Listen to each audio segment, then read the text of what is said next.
आगे बढ़ते हैं। केंद्र सरकार ने राष्ट्रगीत वंदे मातरम को लेकर नए दिशा निर्देश जारी किए। गृह मंत्रालय ने आदेश में कहा कि अब सरकारी कार्यक्रमों, स्कूलों या अन्य औपचारिक आयोजनों में वंदे मातरम बजाया जाएगा। वहीं गृह मंत्रालय ने यह भी बताया कि किन किन मौके पर राष्ट्रगीत बजाया जाएगा और बाकायदा इसके लिए एक पूरा प्रोटोकॉल भी बनाया गया है।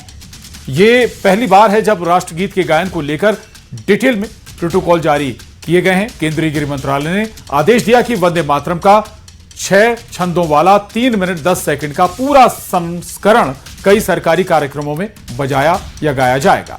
और अब तक मूल गीत के पहले 2 अंतरे ही गाए जाते थे। ये गीत तिरंगा झंडा फहराते समय, राष्ट्रपति के किसी कार्यक्रम में पहुंचने पर, उनके भाषण और देश के नाम पर संबोधन से पहले और उसके बाद, साथ ही राज्यपाल के आने और उनके भाषण से पहले या बाद में अनिवार्य रूप से शामिल किए जाते थे।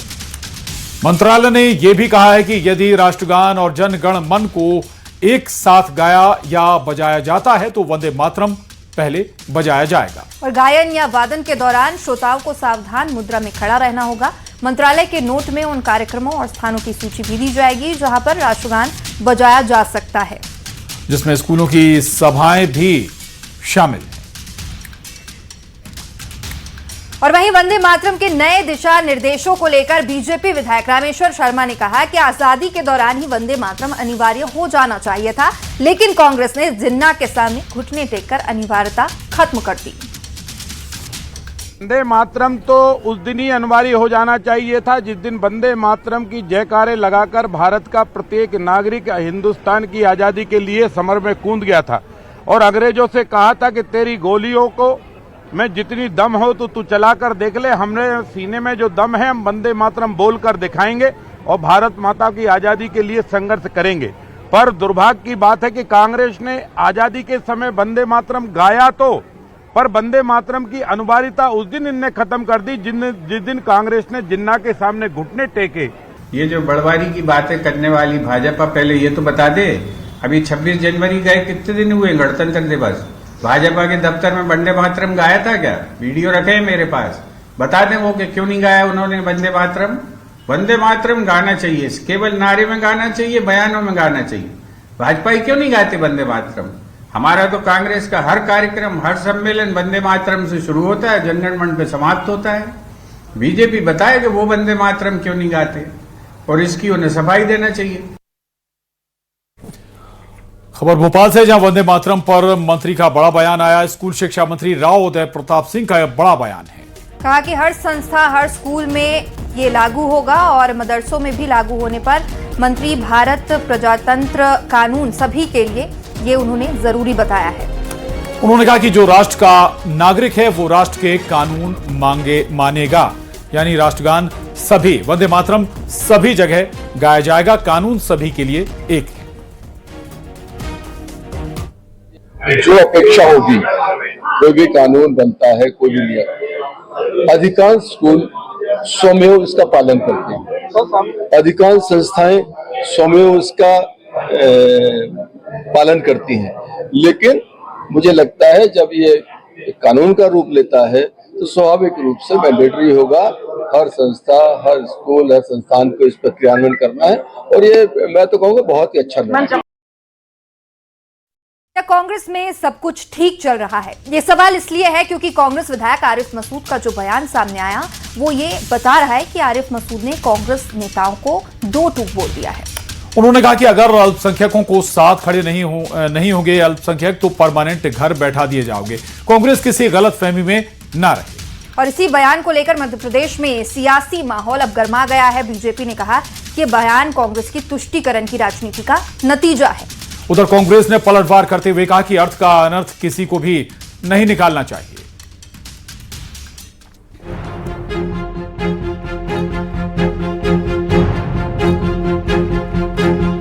मध्य प्रदेश में कांग्रेस का संगठन सृजन चल रहा है, लेकिन कांग्रेस नेताओं के जो बयान सामने आ रहे हैं उससे लगता है कि संगठन सृजन से कांग्रेसियों में नाराजगी है। हम ऐसा इसीलिए कह रहे हैं क्योंकि कांग्रेस विधायक आरिफ मसूद के एक बयान से सियासी माहौल गर्मा गया है। बुरहानपुर में एक कार्यक्रम को संबोधित करते हुए कांग्रेस विधायक आरिफ मसूद ने कांग्रेस पार्टी को जमकर लताड़ लगाई। आरिफ मसूद ने कहा कि कांग्रेस के नेताओं को मजबूती से अल्पसंख्यकों के साथ खड़ा होना चाहिए। अगर कांग्रेस नेता अल्पसंख्यकों के साथ खड़े नहीं होंगे तो कांग्रेस को परमानेंट घर बैठा दिया जाएगा। कांग्रेस को किसी गलतफहमी में नहीं रहना चाहिए। कांग्रेस के नेताओं को भी मजबूती के साथ हमारे साथ हर मरहले में खड़े होना चाहिए।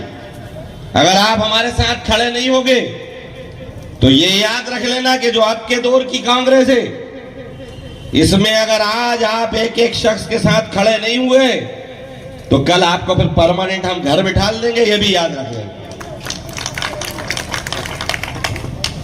ये नहीं होगा कि जब लोगों के ऊपर दमन हो, जब लोगों के ऊपर जुल्म हो, जब संविधान को कुचला जाए, हमारे हुकूक मारे जाएं और आप अपनी मसरूफियत का बहाना करके घर बैठे रहो और वोट के टाइम निकल कर आ जाओ, तो इस मुगालते और गलतफहमी में आप मत रहना। आरिफ मसूद के बयान पर मध्य प्रदेश की सियासत गर्मा गई है। बीजेपी ने निशाना साधते हुए कहा कि नतीजा कांग्रेस के तुष्टीकरण की राजनीति का है और ऐसे बयान देने वाले विधायक के खिलाफ एक्शन होना चाहिए। उधर कांग्रेस ने कहा कि अर्थ का अनर्थ किसी को भी नहीं निकालना चाहिए। कांग्रेस पार्टी ने जिस तरह से मुस्लिम तुष्टीकरण की राजनीति करी, समाज में बंटवारे की राजनीति करी, उसके परिणाम दिखने लगे हैं। अब कांग्रेस के विधायक मंच पे से कांग्रेस पार्टी को धमकी दे रहे हैं कि चाहे वो गलत करें या सही करें, अगर कांग्रेस पार्टी ने मुस्लिम समाज का साथ नहीं दिया तो कांग्रेस को ठिकाने लगाने का काम करेंगे। ये कांग्रेस पार्टी की बंटवारे की राजनीति का परिणाम है। सभी धर्मों ने बढ़ चढ़कर हिस्सा लिया और आजादी दिलाई। इस देश को बनाने में कांग्रेस ने सभी धर्मों को साथ में लेकर आगे आए और इस देश को बनाया, और आगे भी इस देश को बनाने से लेकर बचाने तक कांग्रेस पार्टी सभी धर्मों को साथ में लेकर चलेगी। यही कहने का आशय आरिफ मसूद जी का है। फिलहाल आरिफ मसूद के बयान पर बयानबाजी का दौर शुरू हो गया है। बीजेपी का अपना दावा है तो वहीं कांग्रेस ने बीजेपी पर अर्थ का अनर्थ करने का आरोप लगाया है। Bureau report, news 18। और एमपी कांग्रेस में राज्यसभा सीट को लेकर बयानों की जंग शुरू हो गई है। खंडवा में अल्पसंख्यक कांग्रेस के प्रदेश अध्यक्ष का बड़ा बयान सामने आया। एमपी कांग्रेस के अल्पसंख्यक मोर्चा के प्रदेश अध्यक्ष शेख अलीम ने कहा कि 25 साल में अल्पसंख्यक को राज्यसभा नहीं भेजा गया है। इस बार अल्पसंख्यक को राज्यसभा भेजा जाए। इस दौरान शेख अलीम ने बीजेपी और एआईएमआईएम पर भी निशाना साधा। आपको बता दें कि दिग्विजय सिंह वाली सीट खाली हो रही है और दिग्विजय सिंह ने राज्यसभा जाने से मना कर दिया है। ऐसे में अब देखना होगा कांग्रेस किसे राज्यसभा भेजती है।